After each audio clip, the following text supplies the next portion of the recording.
Okay, so hi everybody. My name's Jessica, and I'm a little older than 30, but I do have multiple years in real estate background.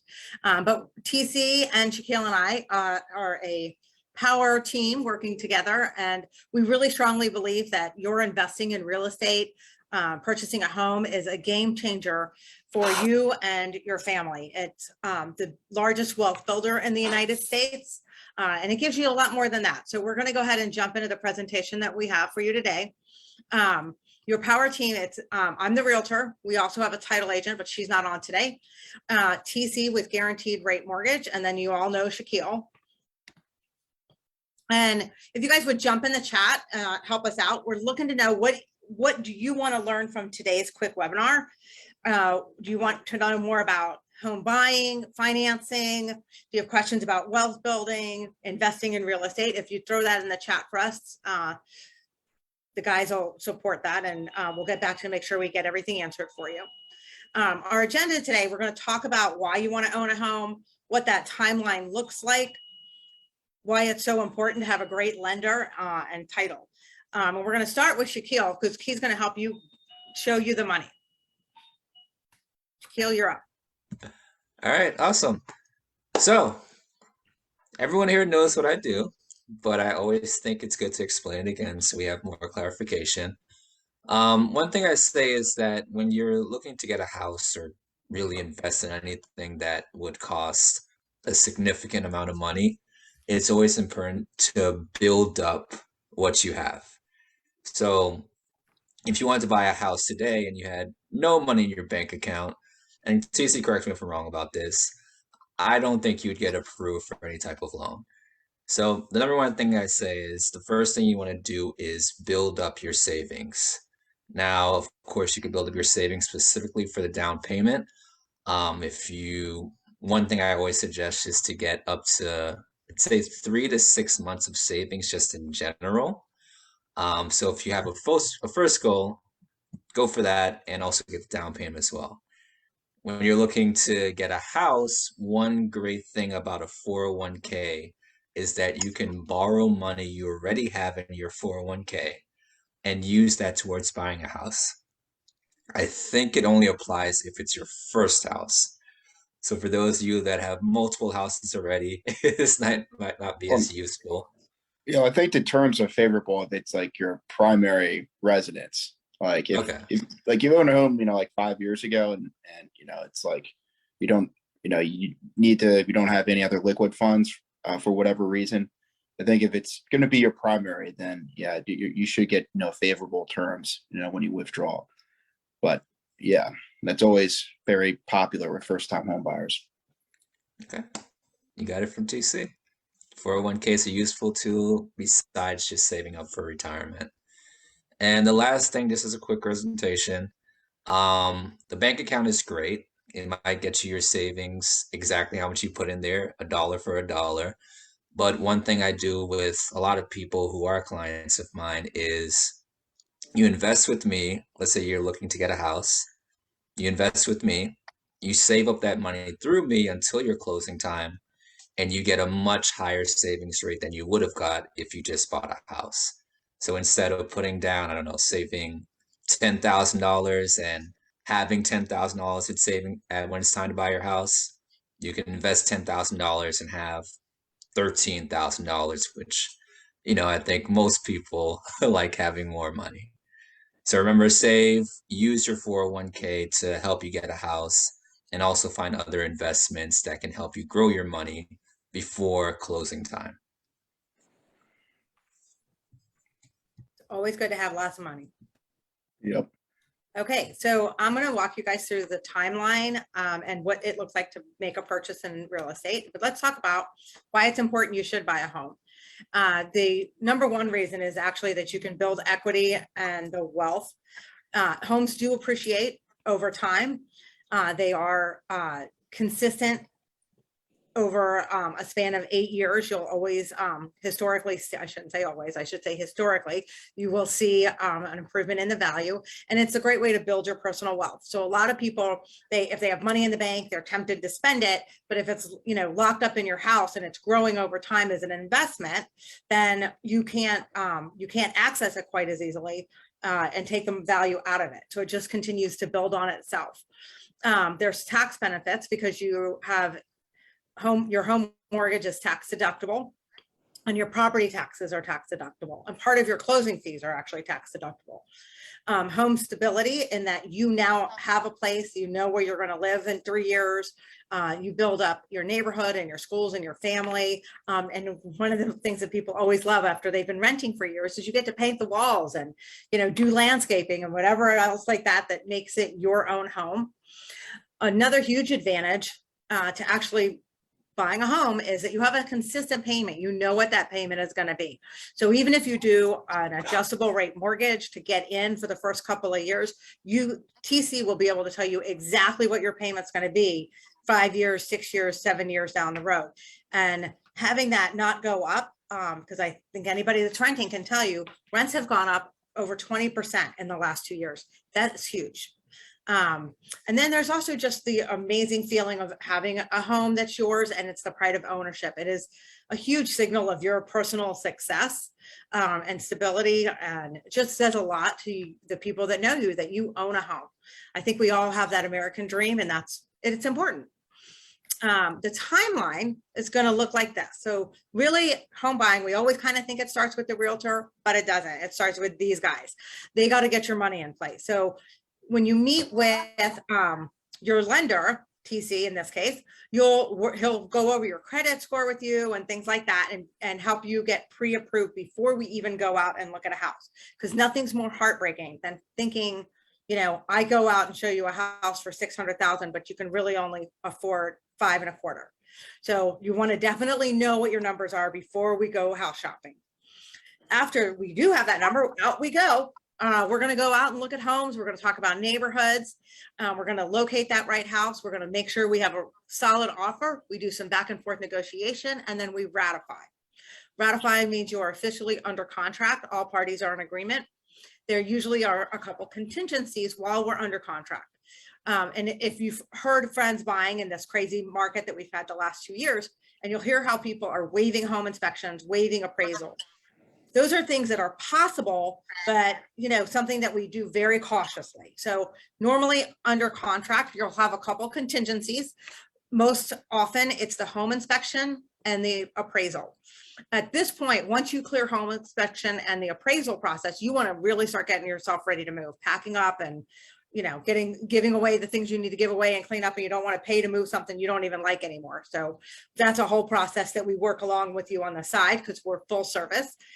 And then you go clear to close. That's usually what's going to happen in the last, I'm going to say 7 days before your settlement date, your closing date. Everything will kind of come to a head very quickly. It'll seem kind of quiet in the middle, and then it kind of gets a little crazy as we make sure every T is crossed, every I is dotted. TC runs a final on all the paperwork. Title runs a final on all the deed paperwork, and then we are ready to go. Everybody good with that so far? Any Yep, good questions so on far. that? What? So if you're open to a question now, I do love the whole concept of equity. That's one of my favorite reasons for owning a house. And one question I want to ask related to that is, do you think it's better to do a cash out loan on the whole mortgage, or just to do a extra line of credit to get cash? Are you talking about after you own the home to do a Yeah. cash out loan? Yeah, Or a line of, yeah. So you're talking about after you own the home, if it's better to, take out cash, do a cash out loan, or just a home equity line of credit. exactly. Because they can Yeah. achieve a similar result, as you know, but there's little differences that may make one better in certain situations. Yeah. I mean, that's a good question. I mean, the difference with a cash out loan is basically you're being a new 30-year mortgage. So with the new 30-year mortgage, your payment would be about this, would still be the same if you do a 30-year fixed. Whereas the home equity line of credit, it's a little bit more, it's a little bit more straightforward. And you can obviously with the home equity line of credit, you can just repay it back. So I mean, I think it just depends. If you're more risk friendly, probably the home equity line of credit would be better. But if you like predictability, then then probably doing a cash out loan would be better. And I But, think also depends on how long you're gonna need to take money for. If you're looking at doing something that you want to refine, you want to take some cash and pay it back over the next 5 to 7 years, then the home equity line is the way to go. But if you're talking about something that, you need cash out and this is long-term, big purchase kind of thing, then a cash out refi is the way to go. Okay, Yeah. perfect answer. Thank you. You're very welcome. No problem. Okay, so the things that we cannot do for you while you're looking at home buying is really kind of there's certain things that we want to be very upfront about. And we do not cross the line when it comes to fair housing. I, just so you know, sit on the Fair Housing Board for our local association, for the state of Maryland, and for the National Association of Realtors. It's something I'm very passionate about. We will not cross the line. So what that means is when we're checking things like schools and crime, you have to do your due diligence on that yourself. We'll tell you where to go. We'll give you ideas on how to do the research, but you've got to do the research yourself. And then you just want to kind of get an idea about the neighborhood. If you're like, okay, I think this is where I want to live, but I don't even know anyone over here, drive around the neighborhood, go to the local restaurant down the street and check it out. Make sure you like that grocery store. I know one time I'm a giant food shopper. I hate Safeway. And I one time bought a home that was the closest store was the Safeway. It kind of like grated on me. So it's things like that, like really kind of take some time to make sure this is a big purchase. You want to make sure you get it right. And as your realtor, we'll walk you through and remind you like, hey, do you, have you checked out the shopping nearby? Do you like that? How was parking on the street? If you're a runner, are the sidewalks safe for running? Is there a park nearby? Do you like to take your dog out? Things like that. So really kind of making sure that your purchase fits your personal needs at that point. And now we're going to turn it over to Mr. Money TC, and he's going to walk you through a couple of his slides. Okay, perfect. Yeah, so just some of the mortgage basics. This is just an outline of what we're going to go through. So obviously the credit report. So we would run your credit report, get 3 scores: TransUnion, Equifax, Experian. Then we use the middle credit score of the 3 bureaus. And if you're applying with someone else, if it's a significant other or a close friend, we would use the lowest of the middle score. And of course, your account history, which usually is a big determinant of your score, debt to income ratio, your gross income, and any long-term bills like student loans, car loans, or high balance credit cards, rates, points, lock term. Obviously, you want to make sure that when you're under contract that you lock in your rate, that your rate's locked, and want to make sure it's locked through the closing date. And funds, when you like what Jessica said, when you meet with the lender at first, you definitely want to get a loan estimate from them, or it's not an official loan estimate, but it's like a closing cost worksheet that tells you what the estimated payment's going to be, what you roughly need, for the cash to close. Just so you have an idea. Obviously you don't want to look for a $500,000 house and see, but mortgage payment's going to be, $3,000 or whatever. So you just definitely want to make sure that you're familiar with what this payment's going to be. And then of course the closing costs, escrow reserves, and sourcing, and any large deposits, want to make sure that it's sourced. Keep a paper trail of everything. So it's a good idea to avoid cash. So yeah, that's pretty much it. So let's go to the next slide. So types of loans: conventional up to 647,200. Then high balance. So in the DC area, like Montgomery County, Prince George's County, that's, they have high balance loan limits, so it can go up to 970,800. If you want a higher loan amount, you can do a jumbo. So if you need a $2 million loan, then we can help you out as well.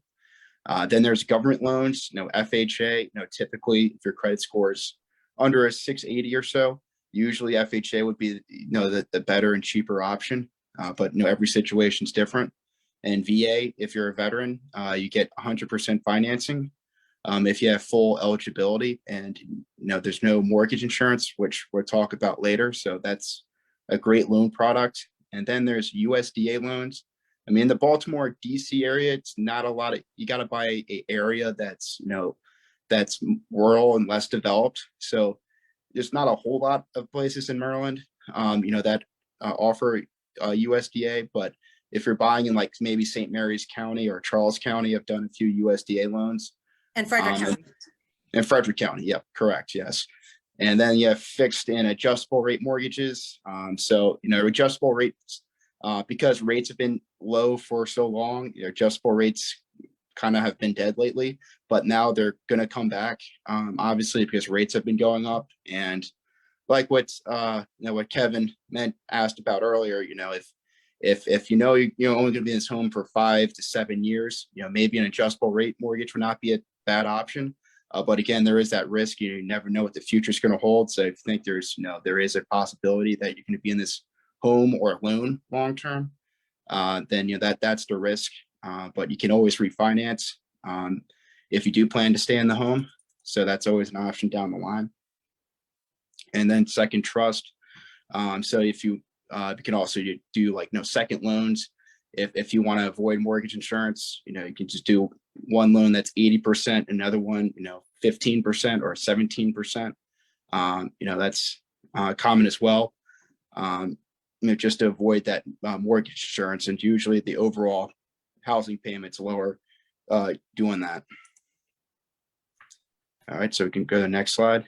And credit history. So are you financially ready? And you want to keep in mind what the down payment is going to be, the monthly payment, and the reserve fund. So even if you qualify without reserves, you definitely recommend to, still have reserves, like 3 to 6 months minimum, because obviously you don't want to be house poor, so we definitely recommend saving and wait until you buy the furniture until after you own the home.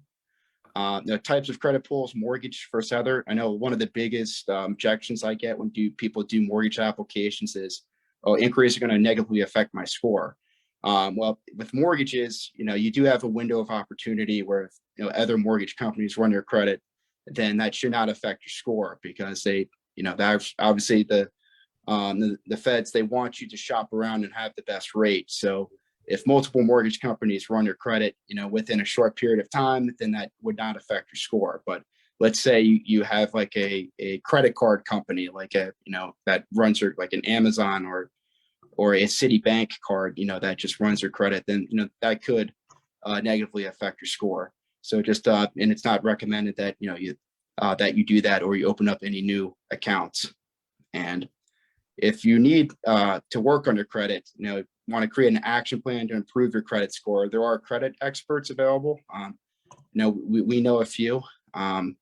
So there are people who do this for a living. They can write you up an action plan and send it to you and give you a time frame. And obviously a history of on-time payments indicates that you're successfully managing your debt. I mean, that's self-explanatory. You make your payments on time, then you're good. And no credit history makes it difficult for a lender to assess your ability to repay debt. So yeah, it's definitely important that you get a credit score. And again, if you don't have a credit score, that's something that credit expert can also help you out with. They know what banks can issue credit cards and, and how quick, and the quickest ones to report to the credit agencies. So they would know the quickest way to get a credit score. If you don't have a credit score, you can also get approved doing alternative credit, but if we use like utilities and whatnot, but we would basically go off the minimum credit score, so you wouldn't exactly get the best rate. So I usually always recommend that people just get a credit score. And a low credit score may have considerable impact on the cost of your loan, or it may cost you the loan from getting approved altogether. So Yes, so you definitely want the higher the score, the better. You want the best rate, and obviously, so the process is a lot easier if you have a high credit score and reserves. Next slide. Okay. Yeah. Go ahead. I'm sorry. Oh, did someone have a question? Okay. Okay, Guess we're I'll good. try you on the next slide. Okay. So credit history. So did we already go? Okay, there it is. Okay. So improve your credit score. So always pay bills on time. Even one late payment can have a significant effect on your score. So you definitely want to make sure that you're on top of that. I've worked with a couple people who never made a late payment in their entire life, and then when they went through this home buying process, they had a late payment. I mean, we still got them closed, but it just made the process a lot harder and more stressful. Don't close unused accounts. Fewer trade lines isn't better. So yeah, I mean, even if you leave a credit card and you don't use it at all, I mean, that does show no financial responsibility. It shows that you can use credit cards, but you don't. So that definitely recommended that you keep those accounts open and be aware if they charge any annual fees, because you want to make sure that you're aware of that if they do. And look for errors that can be corrected. So if you need to, that your credit might be an issue, I always recommend people just do the application sooner rather than later, because sometimes there are errors, and it's it can take some time to correct it. So it's good to get that started sooner rather than later. And like I said, getting late marks removed from history, that can take some time. So we definitely want to be on top of that and try to get that done up front. And yeah, be patient. Some credit blemishes can only be repaired over time. So usually if you make you have a 12-month period of not making any late payments, you're good, assuming that your credit score is good. If you haven't had any late payments in 24 months, then you'll be sitting very pretty. And what if we have credit simulations to see what changes to your history might benefit you the most? So I mean, it's not an exact science, but we do have access to resources where typically it shows us if we remove a late payment, or if you pay down like a high balance credit card down to X amount, this is what your credit score should turn out to. So that's been very useful in terms of getting people over the edge. Good. And what's included in the mortgage payment? So you have the principal, interest, taxes, and insurance. So if you do a government loan like a FHA, VA, or USDA, the tax and insurance have to be included in your mortgage payment. With a conventional loan, they're usually included in your mortgage payment as well, but it's not often that happens, because usually the rate's higher or there's an add-on for a closing cost. So most of the time it includes your tax and insurance. And the reason why it's more expensive if you decide to pay that separate is that we have a mutual interest in your house as your lender. So if you go default on your property taxes, the county can put a lien on your property. Or if you lapse on your insurance, God forbid something catastrophic happens to your house, then if a fire burns it down, then we as a lender would be we would not be in a good spot either, because that was our mutual collateral. So that's why it's more expensive if you decide to pay it separately. But one thing that's not included is if you have to pay a homeowners association fee or a condo fee. So when you look in the house, you definitely want to make sure if that's if it's part of HOA, and if it's a condo, obviously there will be a condo fee, but that would not be included in your mortgage payment. And so we can go to the next one. So down payment options, do not need 20% down. So if you're a first-time home buyer, you just need 3%. And if you do an FHA loan, you just need 3.5%. But if you put down less than 20%, you have to pay mortgage insurance. There's ways you can avoid monthly mortgage insurance. You can do what's called lender-paid mortgage insurance, which we, the lender, would pay for it up front, but the interest rate would be higher. Or you know, you typically have to make a slightly higher down payment. You can also have the mortgage insurance financed into the loan. So that way, you know, your rate would still be good. Your payment would be roughly the same, but you wouldn't have to bring as much money to the closing table. Or you can prepay the mortgage up front at closing, or you can do something called a split premium where, you know, you can do a little bit of both. But, you know, these are options that, you know, you can talk about with your lender, you know, when you're, when you're you know, under contract or going through the pre-approval process. And second trust loans, yeah, so like that said, you can always do a second loan as well. You do a 80-15 or a 80-17 or 80-20. I don't think we offer that, but some other lenders do.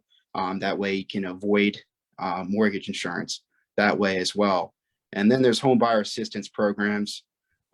So, you know, the Maryland Mortgage Program, DC Open Doors, we just got approved for the Chenoa Fund. So it offers similar programs to those, but they're not, you don't have to go through the state government. So we hope that the process to that's going to be a lot easier.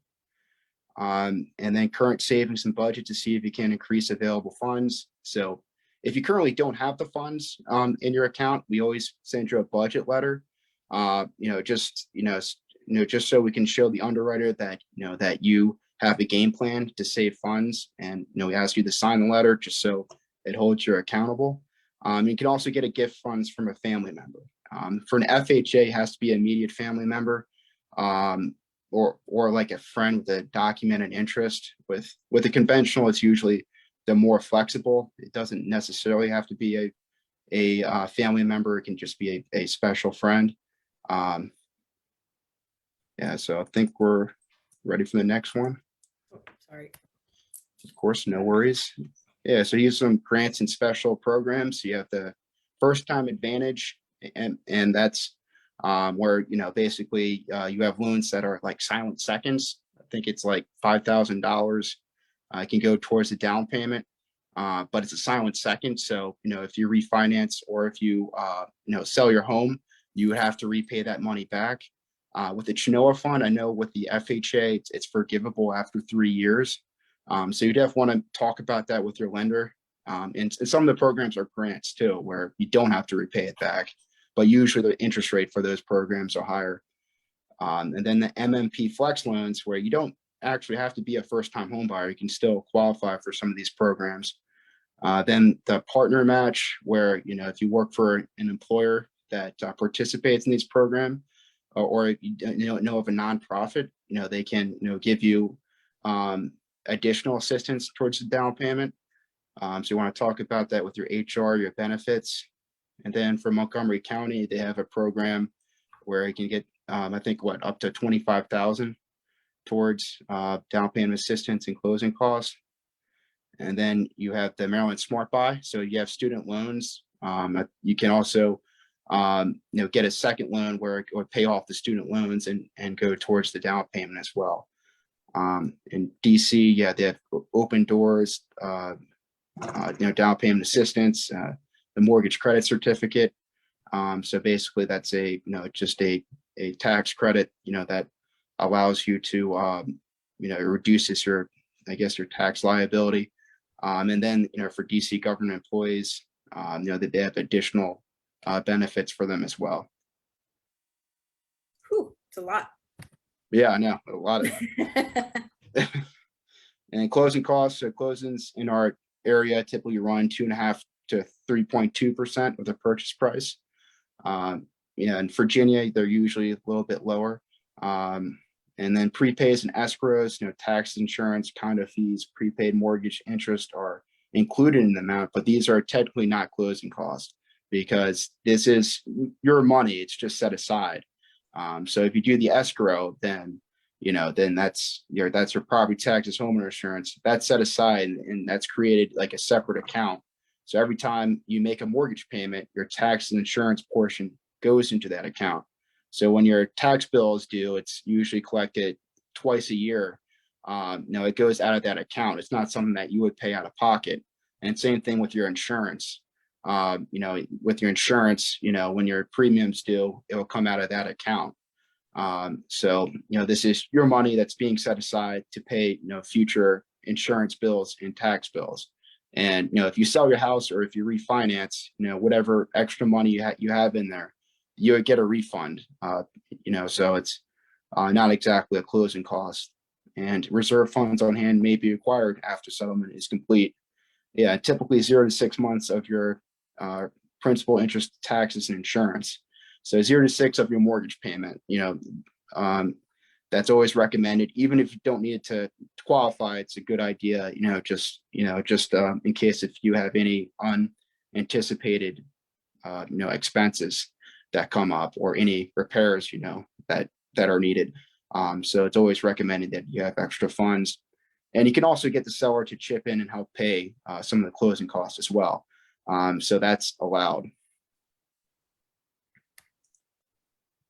And how much mortgage can you afford? So to determine your maximum mortgage amount, your lender will look at your credit history. Typically the higher the score, the lower the down payment required, and the higher the monthly debt allowed. So yeah, so we're definitely be more flexible in our underwriting standards if you have a good credit score and available funds for down payment and closing costs and your gross pre-tax income. So that's basically your your income before federal, state, and your Medicare and Social Security deductions are taking out. So if your salary is $80,000 a year, then that's the income that we use. We divide 80,000 by 12 months, and that's the monthly income that we use. And if you're self-employed, then the income that we use is your net income. So, if you have your gross income, whatever you write off for your business expenses, we have to use what your net income is. And there's some stuff that we can add back in, like business use of home, if you do depreciation or depletion, and we can add in like 27 cents for every business mile that you write off. But let's say that your tax returns say that you don't make any money, then we do have bank statement loans as well. So if you provide your 12-month or 24-month of your most recent business or personal bank statements, and you show that you have large deposits coming in, then we can get your loan done that way as well. And existing debts, we are concerned about your long-term obligations like student loans, car payments, high balance credit cards, not necessarily credit cards that you pay off every month, and not like short-term debts like gym memberships and car insurance and childcare, or your Verizon bill. It's not stuff like that that's that is counted against you in your debt.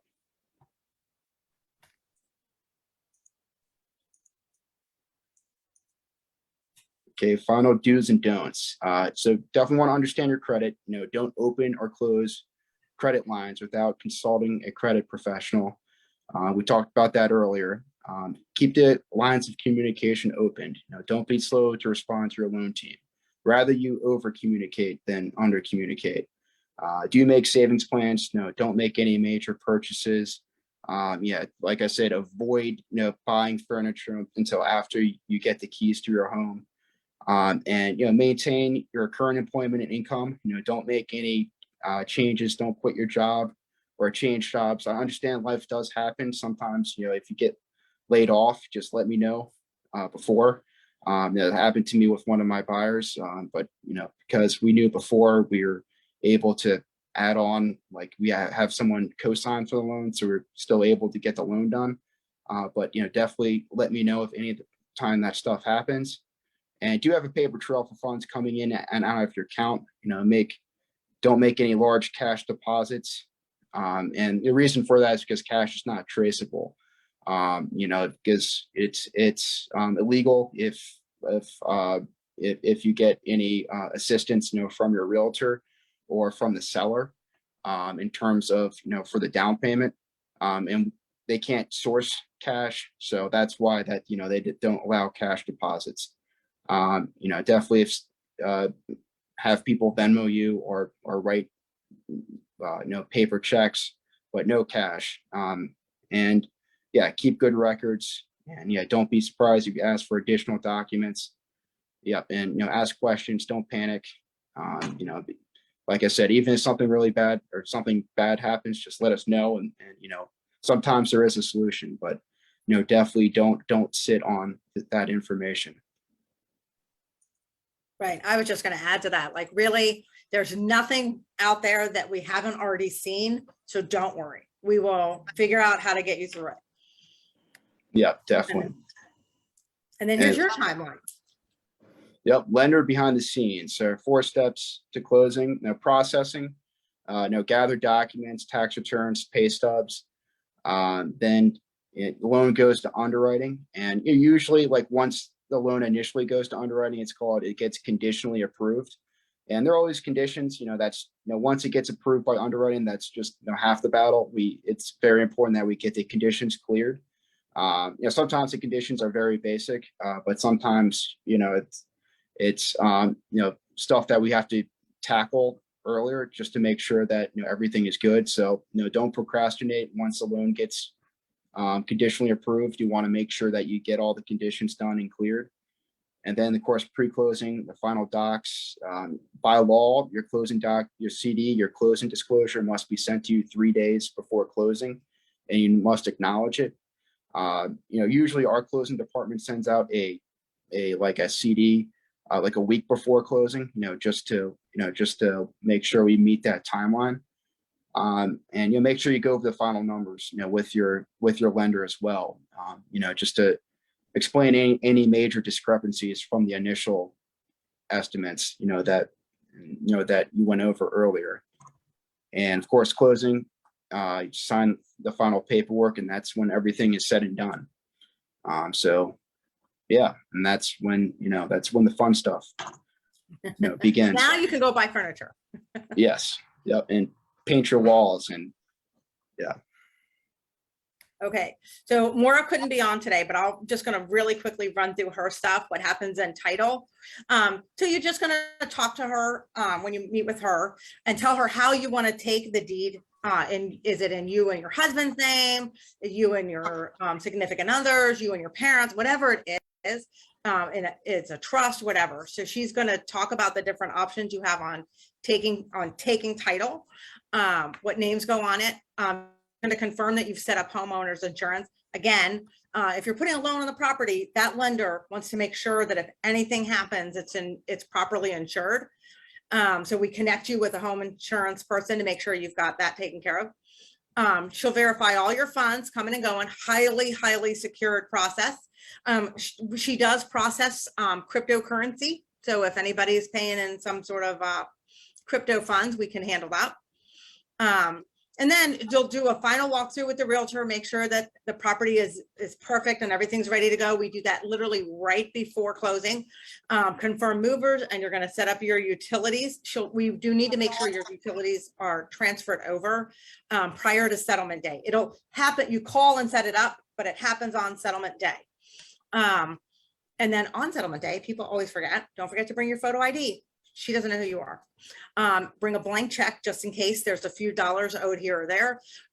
If you've overpaid on anything, she will cut you a check.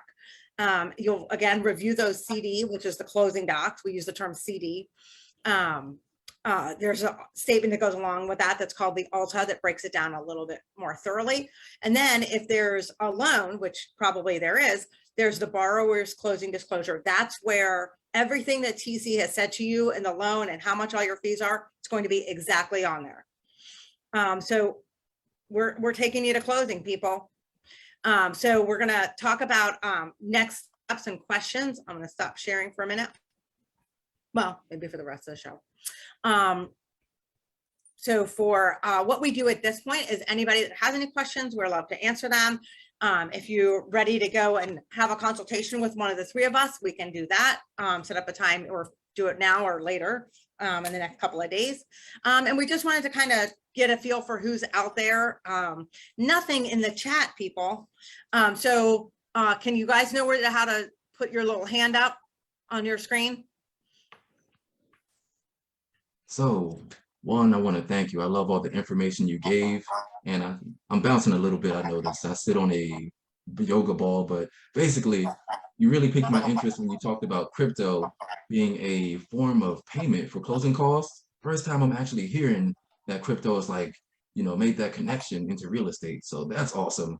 So I'd like to understand that side a bit more, as in, do they need to verify like my crypto wallet address, like things like Yeah. that? How does that whole transaction go? Yeah, so there's a couple ways to do crypto. So you can actually pay with crypto funds, or you can convert the funds right before closing. So TC, do you want to answer that, or?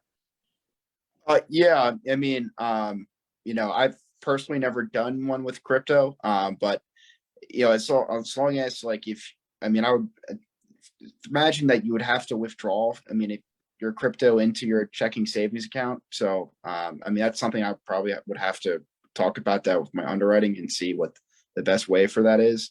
But yeah, I imagine we're treated like any other brokerage account. Basically. But I would imagine you would have to withdraw it into your checking savings account, then pay it that way. But yeah, And if you are going to pay crypto straight into title, she Mhm. has to take certain documents from you to verify. yeah, and of course, once we just have to verify that you have the funds. So if you need 20,000 for closing and you have 20,000 in your bank account, your Bank of America checking account, then that's all we need. Like if you decide to pay from your crypto as opposed from your Bank of America, then that's fine. Very nice. Is that something unique to your organization, or you're seeing this universally? Say that one more time. No, is that a feature unique to your organization, having crypto usable? So yeah, or are you actually, seeing this? it is. So a lot of companies aren't really caught up with where we are with crypto. So yes, the title company that we use, MBO Settlements, is actually already taken the training and everything on crypto. So she's ready to go. She's done a couple. And then for us, like the realtor, I actually don't get to play in crypto with it, but it's something that happens between your lender in some cases and title. Okay, nice. And I had one more question, and it's just, as you know, the whole real estate market is really inflated. Like you said, 20% higher just on the rentals, probably the same for home values. Do you see that continuing this year, or do you think we'll have a correction in prices? So we are actually expecting prices to go up again, another 8 to 10% over the summer. And then we'll see with the interest rates going up, we should see the prices kind of just level out. There is not going to be a boom and bust kind of situation. Even if the interest rates go skyrocket crazy and go over 7% or something like that, the real estate market will just level out. There might be a 10% down correction, but there won't be any drop down. Mhm. And we're up Thank over you. 20% over the last years in single family homes. Nice, And thank people you. then really, throwing money at it to get into a home. So it's been a little crazy bit of a market. Is there anybody here that has student loans? Yeah, I know Greg had a scholarship, Shaq had a scholarship, some smart people on here. Oh, that's Yeah. good. Okay, so then tell your friends.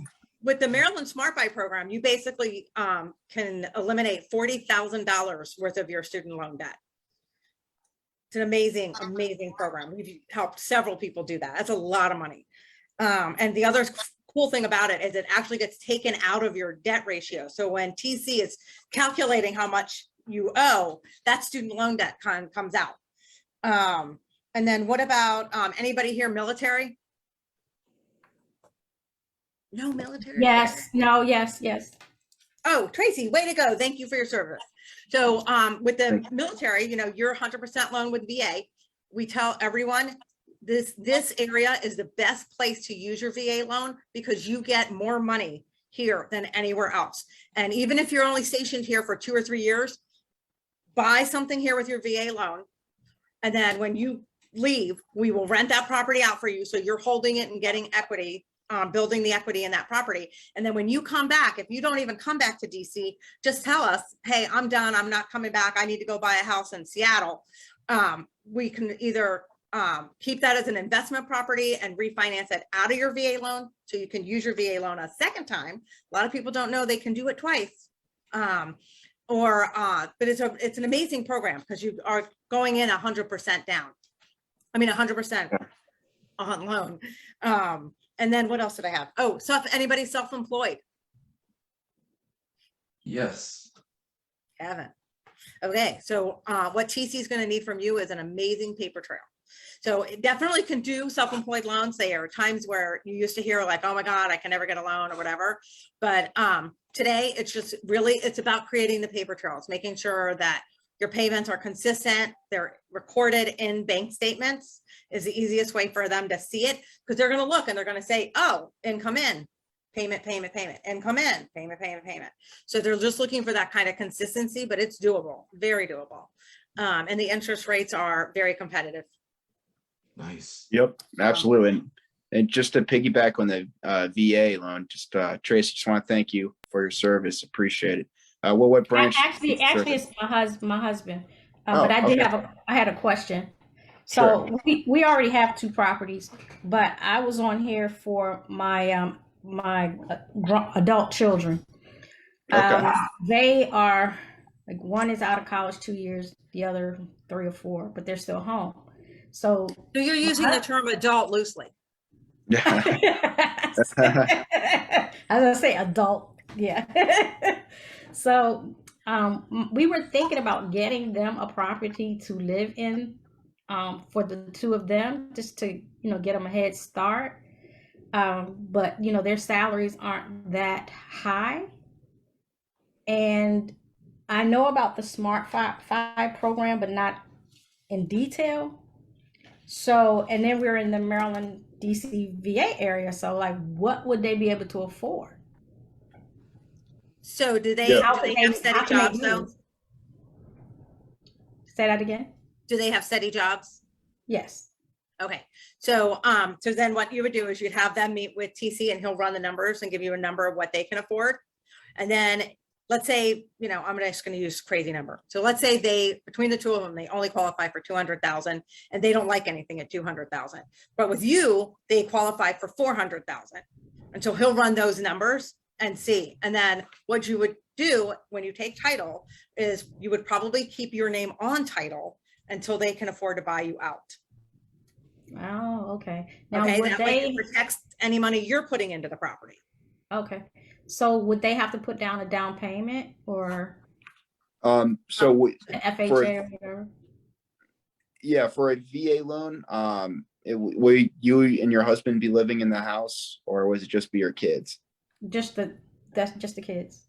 Okay, gotcha. So it'll be an investment property. So if you buy it as an investment property, you wouldn't be able to use a VA loan. It would have to be a conventional.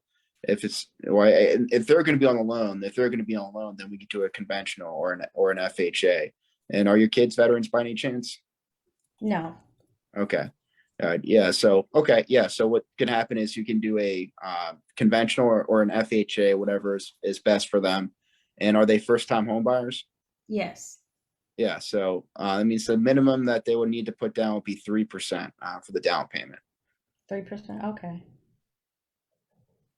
Yeah. And the other question is, are there properties that they could afford to live in that's not a dump, that they would have to put a whole lot of money in for, say, 200? Like, what is the average in the area? So the average right now is 480. And that's the average, a single family home. So they might look at something like a condo to get in. Again, you got to be careful because sometimes condo fees get a little crazy. Yes. There is, so what we would do is kind of look at like what they can afford, and then we'll go out and see. There's something we didn't talk about is the FHA 203K loan, which is a home improvement loan tacked into your mortgage. So let's say they find a great property, it needs updating, but the neighborhood is good, the bones are good, and they're going to buy it for 300,000, but they need 100,000 in renovation costs. So what TC does is he'll give them the loan for 400,000. It's called the FHA 203K loan. And basically what happens is that 100,000 is held by the bank. They work with the contractor to pay them out as they're going through the process of renovating. And it's usually like, I can walk you through it. I've done a couple of them. Again, it has to be someone's primary residence. On the 203K, there's different ones for different things. There's actually also a VA option for a renovation loan as well. Yep, we have VA. Yeah, you can do renovation loans for a conventional loan as well. We offer those as well as the FHA 203K. So, yeah, I know that's been popular. Good way to find a good spot, good location, but maybe a home that just needs a little bit of work.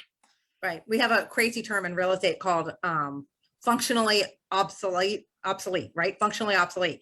That is the 3-bedroom, 1-bath house. Well, no one wants a 1-bath house anymore. So Yeah. we would say like, that's a renovation, like we would add, maybe a little bit, bump out a kitchen, bump out the master bedroom, add a bath, things like that. So to make it more updated and functional for the 2 kids to live together. We were initially thinking, like if there was like a 4-unit building. Where Oh, they girl, can multifamily. Yeah. Wow, Shaquille, there's your investor. Yeah. Hey, yep, absolutely, absolutely. So when you do a 4-unit like that, gosh, there was one in Tacoma Park that just went. So let's say you find a 3 or 4-unit building where you're going to rent out. Maybe they share 1 unit, or they both take a unit each, and then you rent out the other 2. Happy to walk you through the numbers. So when we do that, I come into play. First, you have to make sure what your funds you got, but then I come in and I'll run serious investor numbers on your return on investment to make sure you know exactly what cash you'd be having coming in from the other renters to pay it off. I'll use this example for this property in Tacoma Park. It was a 3-unit multifamily, and it sold for $600,000. And then, and the people took 1 unit to live in. They were 2-bedroom, 1-bath units. And the other 2 incomes were together 2,800. And the loan was, they did 10% down. So their loan was 600. So their loan was about 3,000 TC on $500,000? I'm sorry, say that again. Sorry about How much that. would the loan be on approximately a $500,000 house? So 500,000, if they put down how much? 10%.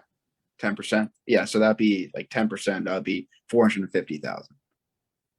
Okay, so the mortgage payment would be maybe about 2,500, 2,700 approximately. Yeah, that sounds about right. It's like about, rule of thumb's So- about 500 every 100,000. So yeah. Right. So basically with this unit, we ran the expenses, like what are the, all the different things, like, you got extra utilities because you got, common elements and things like that. We ran all the investment. And basically what it turned out is they were going to be living in the unit for free because the other 2 units paid the basic mortgage. Right, that's the thought. Yeah, I think you can do FHA on those too, on the 2 to 4 unit properties. You do an FHA, you just have to put down 3.5%. Okay. Yeah, the kicker, the little trick is stay under 4 units. Yeah. Okay, got it. Thank They're you. easier to finance, and they're a little more manageable. And then they're also exempted from several of the different multifamily laws. Okay, thank you. Absolutely. Yeah, no problem. What else did we have? You guys have any other questions? Anything we could answer for you? Yeah, I think Greg had a question. Yeah, I got a question. So I'm living in Baltimore and I'm kind of looking to buy a house. But I'm looking, I don't know how long I kind of want to live in the city for. So I'd want to buy a house because it's cheaper, than renting. It's an investment. But is there anything different I would look for if it's a house that I know I'm not going to stay in for maybe like more than 5 or 8 years? Is there anything different like taxes? 5 years? Yeah, I mean, how low can I go, or any general like rules of thumb there? Yeah, there's a rule. Okay, So I would yeah. tell you, you won't get your closing costs out of it until you hit year 3. Okay. Okay, so when we take someone from the VA, come and use your VA loan here, but if we know you're gonna not probably be here more than 3 years, when you go hold it, that's what we tell them, hold it, so that it can accrue and you can get your money back out of it. So if you're looking to buy and you're gonna stay in it for at least 5 years, you're gonna be in a positive equity situation. Okay. So you're fine to go pick whatever. And then Yeah. you definitely wanna look, Baltimore is amazing. I mean, you've got areas that are coming up like crazy, like Patterson Park on Yeah, fire. not there. Yeah. So Yeah. we just did a row house up there. And again, same sort of thing. if you can, if you want to renovate yourself, we've got contractors that can help with that. If you want to buy something that's already been done, they're going like crazy. There's, yeah, really fun. Yeah. And in terms of your mortgage, you know, if you do only plan to be there 5 years, you might want to consider doing an adjustable rate mortgage. Also, you know, I know sometimes, you know, some lenders will try to make you pay points to get a really good interest rate, but if you don't plan to be there long term, it's better to just not pay points and keep the money in your pocket, because it does take a certain amount of time before you make that back in monthly savings. What's that term? Pay points? I'm not familiar. So points. So anyways, it's called discount points. Sometimes, if you want people want a lower mortgage payment by having a lower interest rate, and you do that by paying points, and that basically goes towards buying down the interest rate. But if you only plan to be there 5 years, I usually tell my customers not to buy down the rate. Just take whatever the par rate is. Keep that money in your pocket. Mm-hmm. Okay. Yeah. No, And good to know. again, that's the cool thing is that TC will sit down and he'll go like, here's option A, option B, option C, option D. Like it just runs all the different scenarios so you can see exactly what matters to you. Sometimes you've got plenty of cash coming in, but you don't want to make a big payment.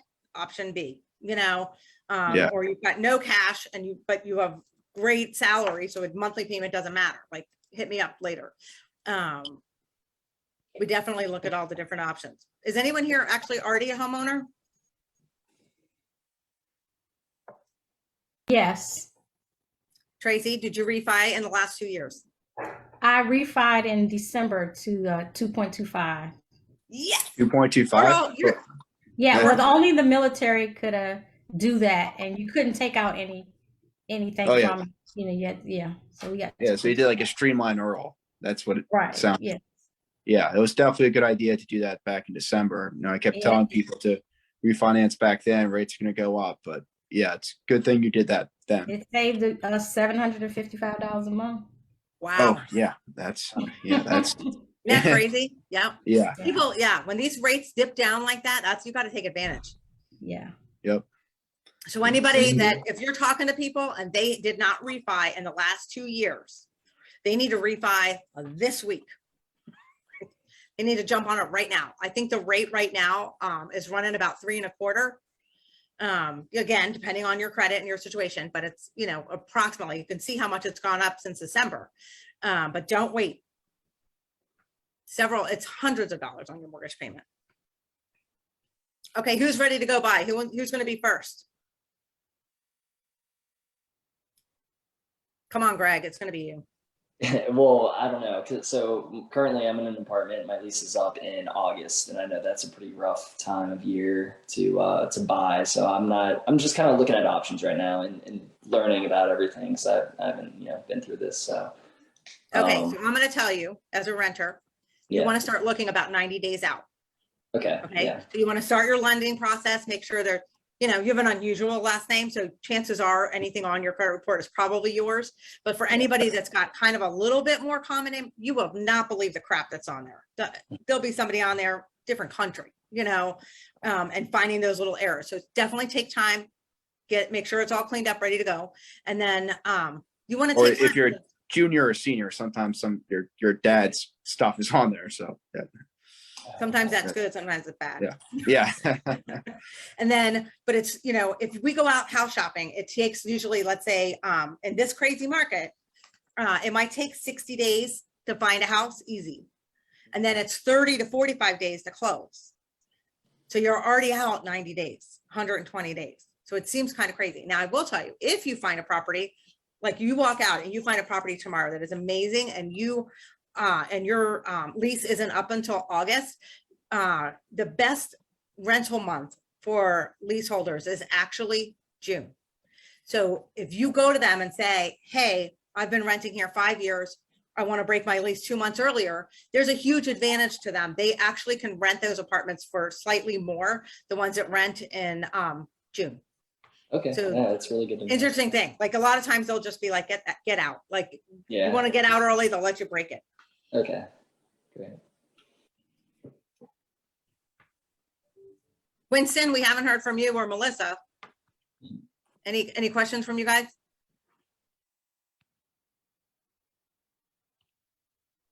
They didn't fall asleep on us.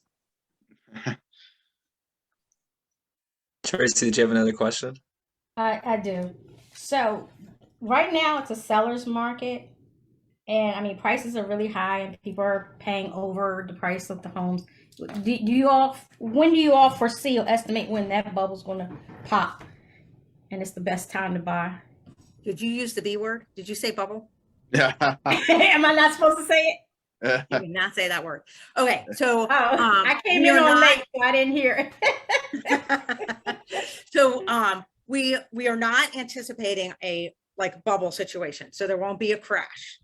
There would be what we call a correction, which is like less than a 10% decrease in prices. We are not expecting to see anything like that until the fall, if it happens at all. And that would only come into play if interest rates really skyrocketed and the market shifted to a buyer's market.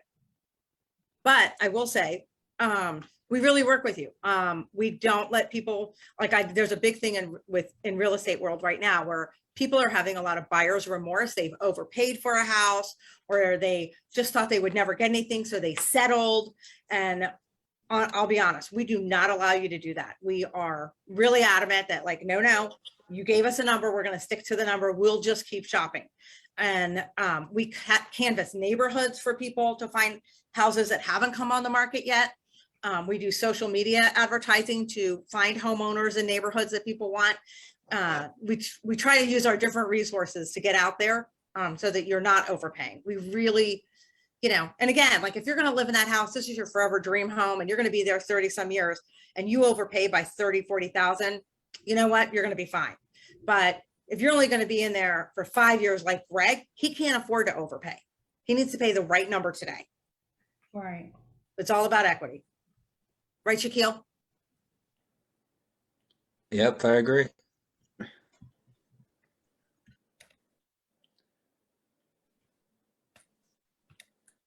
Awesome. Okay. Anybody want to set up any appointments? So TC, I just realized this. I did not put a slide on there with our contact information. So reach out to Shaquille. He'll get you in touch with us. Yeah. So Yeah, just Go reach ahead out and to do me. that. Yeah. I'll put Yeah, that right. if you guys like have any additional questions for Jessica or TC, you all have my contact information. Just send me a text, send me a quick email, give me a phone call. I'm gonna definitely get you connected.